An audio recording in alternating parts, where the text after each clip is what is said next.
صل على محمد وآل محمد.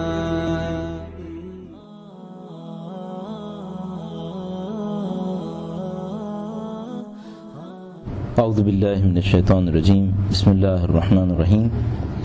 الحمد للہ رب العالمین والصلاة والسلام علی سید الانبیاء والمرسلین حبیب الہ العالمین ابی القاسم محمد.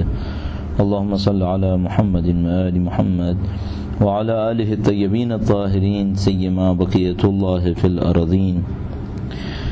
اہل بیت اطہار علیہ السلام کی طرف سے ماہ رمضان کے 16ویں دن کے لیے یہ دعا بیان ہوئی ہے. اللہم وفقنی فیہ لموافقۃ الابرار وجنبنی فیہ مرافقۃ الاشرار وآونی فیہ برحمتک الی دار القرار بإلہیتک یا الہ العالمین. فرمایا کہ اے پاک پروردگار، اس ماہ رمضان میں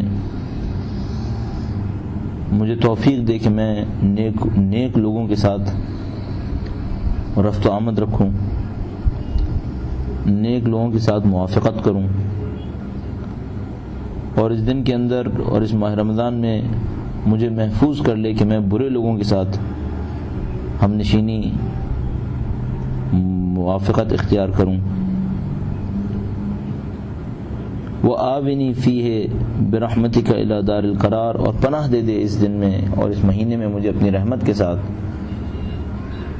دار قرار کی، جس کی تشریح ہم عرض کریں گے. بے الہیتک، تجھے تیری معبودیت کا واسطہ اے تمام جہانوں کے معبود. دو اصطلاحات یہاں پہ استعمال ہوئی ہیں، ایک موافقت اور ایک مرافقت. فرمایا پروردگار اس مہینے میں مجھے توفیق دے کہ میں نیک لوگوں کے ساتھ موافقت کروں، ان کے مطابق زندگی گزاروں. یہاں پر اب دو مسائل ہمیں دیکھنے پڑیں گے. ایک تو یہ کہ وہ نیک لوگ کون ہیں. یہاں پر ابرار کا لفظ استعمال کیا گیا ہے. ابرار ایک نیکی کرنے والا ہوتا ہے اور ایک وہ شخص ہوتا ہے جس کی ذات میں نیکی رچ بس گئی ہوتی ہے. وہ یوں سمجھ لیجیے کہ ابرار وہ لوگ ہیں، ابرار وہ لوگ ہیں جنہوں نے نیکی کو اپنا شعار بنا لیا ہے، نیکی کو اپنا اوڑھنا بچھونا بنا لیا ہے. ایک انسان وہ انسان ہوتا ہے جو نیک کا عمل کرتا ہے لیکن نیک عمل کے پیچھے غم و غصہ بھی احساس کرتا ہے، نیک عمل کے پیچھے اپنے اندر ایک نقصان کا احساس کر رہا ہوتا ہے. ایک وہ انسان ہوتا ہے جو جوش و خروش کے ساتھ نیکی کر رہا ہوتا ہے، نیکی کے لیے بےتاب ہوتا ہے، نیکی کے لیے اس کو اپنے اوپر جبر کرنے کی ضرورت نہیں پڑتی. یہ ایسا انسان ہوگا کہ اگر اس سے کوئی یہ کہے کہ بلا ارادہ کیا کرتے ہو تو وہ نیکی کرتا ہے. اور ایک وہ ہوتا ہے جو بلا ارادہ ہو تو برائی کرے گا، اور اگر نیکی کرنے لگے تو اس کے لیے اسے اپنے اوپر جبر کرنا پڑتا ہے.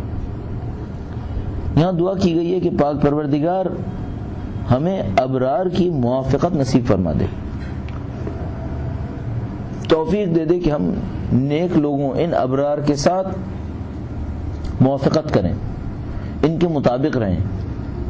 اب یہ موافقت جیسے کہ عرض ہوا کہ کئی طرح سے ہو سکتی ہے. ایک موافقت یہ ہے کہ جو وہ کہیں ہماری رائے بھی وہی رائے ہو.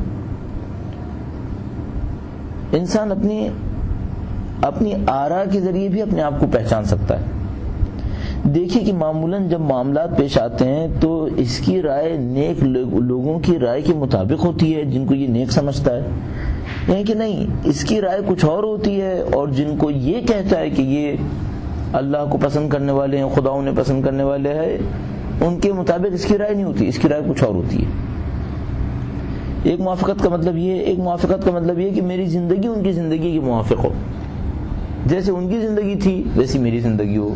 تو اس میں بھی انسان اپنا مقایسہ کر سکتا ہے. لیکن نیک لوگوں کی زندگی کیسی ہوتی ہے؟ میری زندگی اور ان کی زندگی کیسی ہے؟ ایک جیسی ہے. میری زندگی کچھ اور ہے، ان کی زندگی کچھ اور ہے. اور ظاہر ہے گرچہ اہل بیت کا مقام ابرار سے کہیں بڑھ کر ہے، لیکن اگر ابرار کی موافقت نصیب ہو جائے وہی ہمارے لیے کافی ہے. تو اس کا ایک راستہ یہ ہوگا کہ اہل بیت اطہار علیہ السلام کی جیسی زندگی نہیں بھی گزار سکا تو کم سے کم دیکھیے ان کے اصحاب کی زندگی کیسی تھی. اچھا یہ وہ مقام ہے جو ہم طلب بھی کر رہے ہیں اپنی دعاؤں کے اندر کہ اے پاک پروردگار ہمیں وقت کے امام کی نصرت کرنے کی توفیق عنایت فرما دے، ان کے اعوان و انصار میں ہمارا شمار فرما دے. ان تمام چیزوں کی ہم دعا بھی کر رہے ہیں، تو دیکھیے ان کے مطابق ہوں میں یا نہیں ہوں. ظاہر ہے کچھ تو وہ چیزیں ہوں گی جو فرق ہوں گے 1400 سال کی گزر جانے کی وجہ سے، لیکن مجموعی طور پر ایک ان کی ثقافت ہے، ان کا ایک کلچر ہے. دیکھیے اس کلچر اور میری کلچر میں کتنا فرق ہے، اس ثقافت اور میری ثقافت میں کتنا فرق ہے. اس کے بعد دیکھ پائے گا کہ میں نیک لوگوں کے ہمراہ ہوا یا نہیں ہوا. اللہم وفقنی فیہ، اے خدایا اس ماہ رمضان میں مجھے توفیق دے دے کہ میں نیک لوگوں کی موافقت کروں. وجنبنی فیہ مرافقت الاشرار، اور برے لوگوں کے ساتھ، شر اور پھیلانے والے لوگوں کے ساتھ، ان لوگوں کے معاملے میں مجھے دور کر دے کہ میں ان کے ساتھ ہمراہ چلنے کی کوشش کروں، ان کے ساتھ نرم رویہ رکھنے کی کوشش کروں. یعنی میرے دل میں ان کے لیے نرم گوشہ ہو، نہیں یہ مجھے نہیں چاہیے. ایک دفعہ معاملہ ہوتا ہے برے شخص کا، ایک دفعہ معاملہ ہوتا ہے اس کی برائی کا. برے شخص کا شخص ہونے کے ناطے مقام وہی ہے جو مقام وہ نہیں ہے جو ایک عام انسان کا مقام ہے. ایک دفعہ ایک برا شخص ہے، شخص ہونے کے ناطے ہم اس کو دیکھتے ہیں یہ انسان ہونے کے ناطے کیسا ہے. انسان ہونے کے ناطے وہ انسان ہے، اس کا احترام ہوگا، انسان ہونے کے ناطے اس کا احترام ہوگا. لیکن ایک دفعہ برا انسان ہے، برا ہونے کے ناطے اس کو دیکھنا ہے. اب یہاں پر مجھے اس کے ساتھ کوئی نرمی برتنے کی ضرورت نہیں ہے. مثال میں عرض کر دیتا ہوں. ایک دفعہ ایک چور لایا گیا قاضی کے سامنے. انسان ہونے کے ناطے یہ انسان ہے. قاضی یہ نہیں کر سکتا کہ انسان ہونے کے باوجود اس کا احترام نہ کرے، نہیں، جہاں اس کو بٹھانا ہے وہاں بٹھایا جائے گا. انسان ہونے کے ناطے جو اس کے مقدسات ہیں ان کا خیال رکھا جائے گا. بلا وجہ سزا نہیں دی جائے گی، بلا وجہ اس کے ساتھ برا رویہ اختیار نہیں کیا جائے گا. پھر ایک دفعہ معاملہ ہوتا ہے چور ہونے کے ناطے اب سزا دینی ہے نہیں دینی، اب یہاں کوئی مرافقت نہیں ہونی ہے، کوئی نرمی نہیں ہونی ہے. پھر سخت معاملہ ہے. پھر چور کی سزا اگر شارع مقدس نے ہاتھ کاٹنا رکھی ہے، مثلا 20-22 شرائط کے ہوتے ہوئے ہاتھ کاٹنا سزا ہے، اگر یہ ہے پھر مرافقت نہیں ہے، یہاں پر پھر سزا ملے گی. مثلا پروردگار عالم ارشاد فرماتا ہے کہ قرآن کریم نے فرمایا الزانی والزانیہ، جو بھی فعل حرام انجام دینے والے مرد و عورت ہیں ان سب کو، ان دونوں کو 100 کوڑے لگائے جائے. شرائط ہے جن کے تحت سنسار کیا جاتا ہے، کچھ شرائط ایسے ہیں جن کے تحت حتی قتل کا حکم ہے، مار دیا جائے. کچھ شرائط ایسے ہیں جن کے تحت 100 کوڑے لگانے ہیں. اب کوئی کہے کہ میں ان کے ساتھ نرمی کرنا چاہتا ہوں، یہاں پہ نرمی نہیں ہونی ہے. خدا تعالیٰ فرماتا ہے کہ تمہارے دلوں میں ان کے لیے نرمی نہ آئے، تو انہوں نے جرم ہونے کے ناطے، مجرم ہونے کے ناطے سزا ملے گی. اب یہاں پہ یہی فرمایا گیا جنبنی فیہ مرافقت الاشرار، اے خدا ایسا نہ ہو کہ میں اشرار کے لیے اپنے دل کے اندر نرم گوشہ رکھوں. نہیں، انسان ہونے کے ناطے احترام ہوگا، برائی ہونے کے ناطے مقابلہ ہوگا. اب وہ چاہے کوئی بھی ہو، چاہے میرا اپنا عزیز رشتہ دار بھی ہو، برا ہونے کے ناطے مقابلہ ہوگا. لہذا اہل بیت اطہار علیہ السلام نے جو تعلیمات ہمیں دی، اس کے نتیجے میں ہم نے دیکھا کہ ان کے اصحاب میں کچھ لوگ ایسے تھے جن کے آبا و اجداد، چچا، حتیٰ باپ کافر رہ گئے اور وہ مسلمان ہو گئے، تو انہوں نے ان کے خلاف تلواریں چلائیں. کیوں تلواریں چلائیں؟ اب برائی کے ساتھ چلنے کی کوئی ضرورت نہیں ہے، یہاں پر ان کے ہمراہی نہیں کرنی ہے، یہاں پر ان کے ساتھ کوئی نرمی نہیں دکھانی ہے. مرافقت الاشرار کا مطلب یہاں پر یہ قرار پائے گا. البتہ یہ بہت نازک معاملہ ہے، یعنی ایسا نہیں ہے کہ میں اب ہر اس انسان کے ساتھ برائی کرنے لگوں جو کسی گناہ کا مرتکب ہو رہا ہے. نہیں، ایک میں نے پہلے ہی عرض کیا کہ ایک انسان کا انسان ہونے کے ناطے احترام ہے، وہ اپنی جگہ پہ ملحوظ رہے گا. مثلا ایک عام آدمی میرے سامنے روڈ پہ سے گزر رہا ہے، کافر ہو یا مسلمان، مشکل میں ہے، مدد کی ضرورت ہے، میں کہوں یہ تو کافر ہے میں کیوں مدد کروں؟ نہیں، ایسا نہیں ہو سکتا. مسلمان انسان ہونے کے ناطے احترام ضروری ہے، انسان ہونے کے ناطے مدد ہونا ضروری ہے. اگر وہ مسلمان ہوا تو پھر ایک اور اضافی فضیلت اس کے اندر آ گئی. ٹھیک ہے گناہ گار ہے لیکن ہے مسلمان. میں نے تو عرض کیا مسلمان نہ بھی ہو انسان تو ہے، انسان ہونے کے ناطے اس کے ساتھ رویہ اچھا ہونا چاہیے.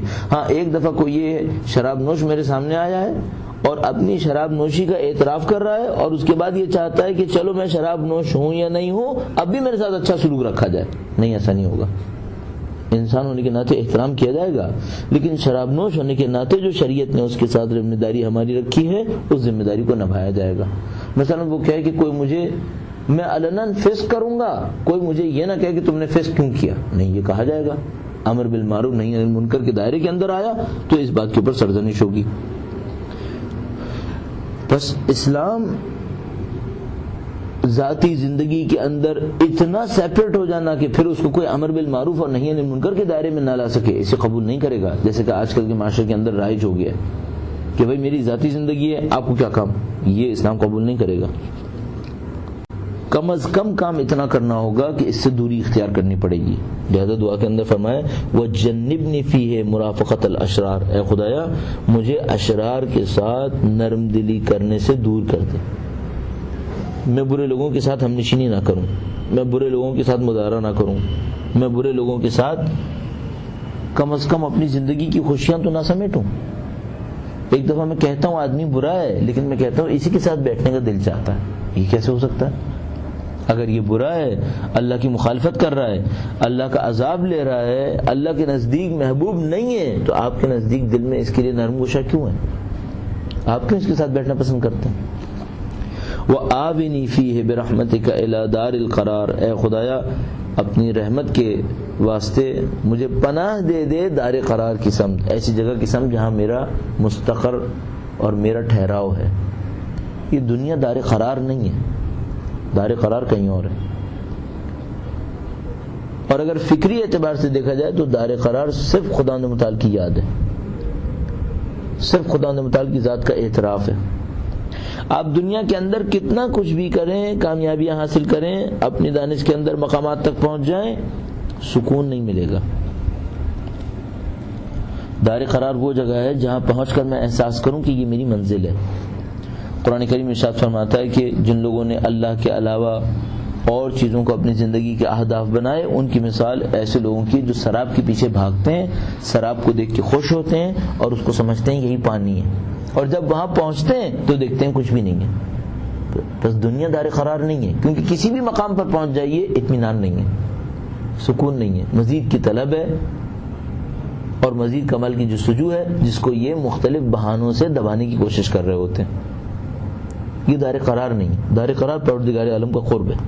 بے الہیتک یا الہ العالمین، الہ پروردگار عالم کا وہ عنوان ہے جس کے معنی معبود. بے الہیتک، تجھے تیری معبودیت کا واسطہ ہے پروردگار. معبودیت کا واسطہ کیا مطلب؟ یعنی تمام لوگ خدا کے سامنے سر جھکائیں، اس کو اپنا خدا سمجھیں، معبود سمجھیں، عبادت کے قابل سمجھیں، اس حیثیت کا واسطہ تجھے. گویا ہم خدا متعال کو واسطہ دے رہے ہیں حضرت آدم سے لے کر اب تک آنے والے تمام توحید پرست انسانوں کی عبادتوں کا. اور یہ خاص کر یہاں پہ ذکر اس لیے ہو رہا ہے کہ یہ عبودیت ہے جو میرے اندر بھی آنی چاہیے. خدا میرا معبود ہے، پروردگار کو اس کی معبودیت کا واسطہ دے کر کہہ رہے ہیں یا الہ العالمین، تجھے تیری معبودیت کا واسطہ اے تمام جہانوں کے معبود. یعنی میرا معبود بھی خدا کو ہونا چاہیے. معبودیت کا واسطہ دیا ہے کہ خدا تو سب کا معبود ہے، سب تیرے سامنے سر جھکاتے ہیں، سب تیرے سامنے پناہ حاصل کرتے ہیں، تجھے اسی صفت معبودیت کا واسطہ. البتہ اللہ کی معبودیت کا کوئی اعتراف کرتا ہے جو کہتا ہے کہ خدا ہی رب ہے، خدا ہی معبود ہے، اور کوئی اعتراف نہیں کرتا، ممکن ہے بتوں کے سامنے سر جھکا رہا ہو، ممکن ہے اپنی مرضی سے خدا بنا کر انہی کے سامنے سر جھکاتا ہو، لیکن اصل میں معبود کون ہے؟